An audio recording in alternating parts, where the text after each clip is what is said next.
So now I've shown you how to make my almond tart crust for a dessert tart, but today I'm going to show you this really easy crust for a savory tart. And this goes against everything you've ever heard about making crusts, and it's just a no-fail, wonderful way to make a crust.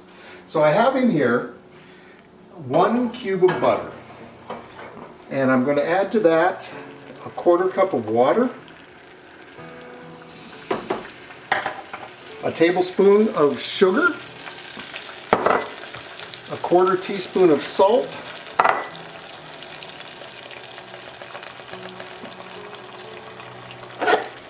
and for this I think the flavor of just a little bit of freshly chopped thyme leaves is going to be really good in this with the onion tart. So I'm going to add that. And then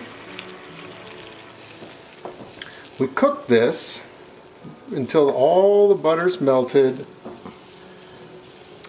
Oh, there's one more thing. I need a tablespoon of oil. And this would happen to be olive oil.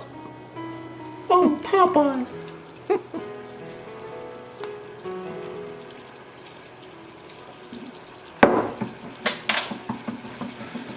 So now, we want to get this, okay, now the butter's melted all the way, and we want to see this bubbling, and it's going to bubble more than that. The bubbles are going to get bigger. And when we see the bubbles, we're almost there, almost there. You see how big they're getting, and now I think it's ready. We turn off the heat and we put in a 1.5 cups of flour and quickly just stir the whole thing.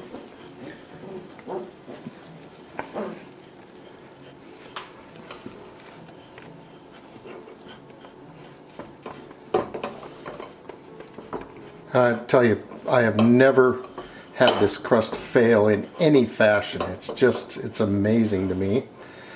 After all the hours I spent trying to keep dough cold and roll it out, and this just...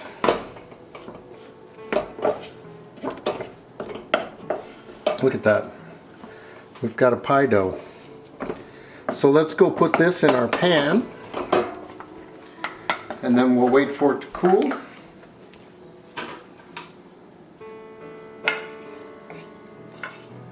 And then we can spread it around in the pan.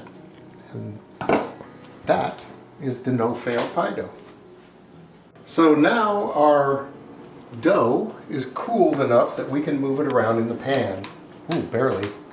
Still a little warm. And this is again a very flexible dough, so you can put it where you want it. And I'm just going to try and get this initially here spread as evenly and as thinly as possible.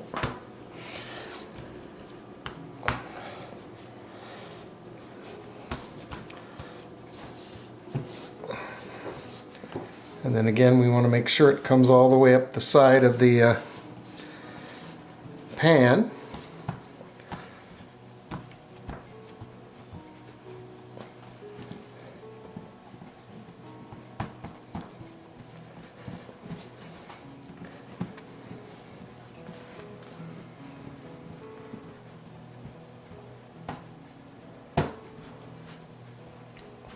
It's nice that this is so easy to work with.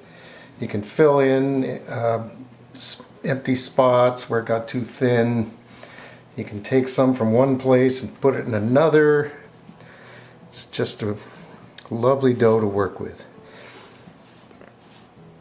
And it always tries to collect right here at where the bottom meets the sides.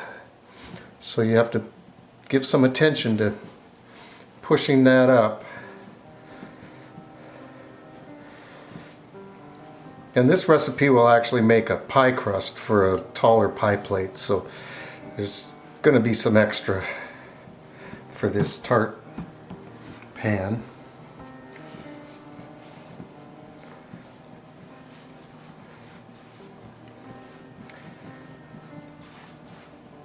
All right, I think we're getting there.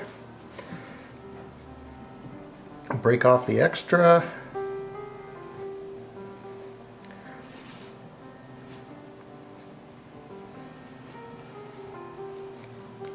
Doesn't that look good?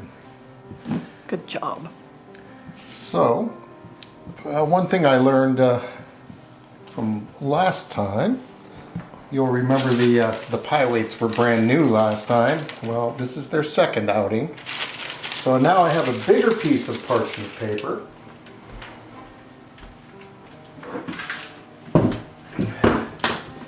And we'll put the pie weights in. Now, why do we use pie weights? The pie weights will keep the dough in place and will keep it from shrinking down the sides and keep the bottom from bubbling up. And with this many pie weights in here, there's really no place it can go.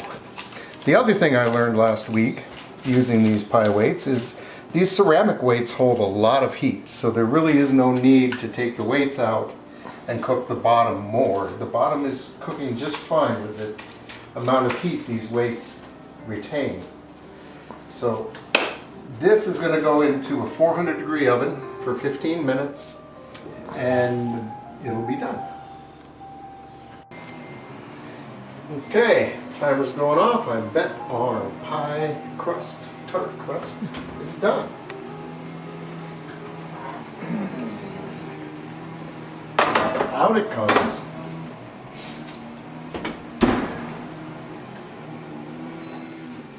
And after having great difficulty getting the pie weights out of there, last week I used the larger parchment paper in the hopes that this would give me You gather all the corners. more